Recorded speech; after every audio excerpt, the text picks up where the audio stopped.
আমরা গুঞ্জন শুনেছি ইউনূস সরকার পদত্যাগ করবেন।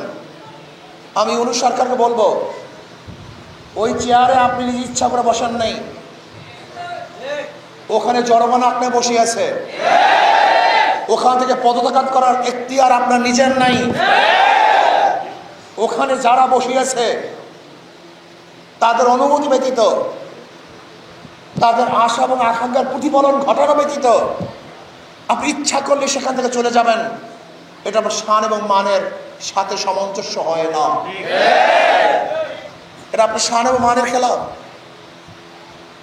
জনগণ তারা মুক্তি পাওয়ার জন্য, স্বাধীনতা অর্জন করার জন্য, শান্তি পাওয়ার জন্য, নিরপেক্ষ নির্বাচন উপহার দেওয়ার জন্য, বৈষম্য দূর করার জন্য, গ্রহণযোগ্য নির্বাচনের জন্য আপনাকে ওখানে বসিয়েছে।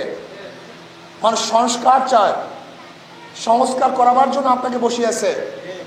আপনি ইচ্ছা করলে পদত্যাগ করবেন, ইচ্ছা করলে ছেড়ে যাবেন, ইচ্ছা করলে গদি ত্যাগ করবেন।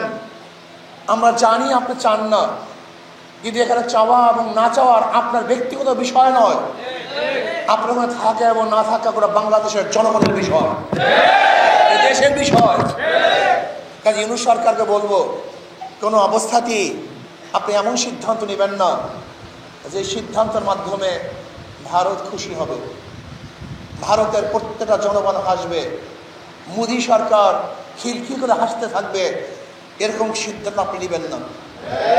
বরং আপনি এরকম সিদ্ধান্ত নেন যার মাধ্যমে বাংলাদেশের মানুষ স্বাধীন হবে, স্বাধীনতা ভোগ করবে।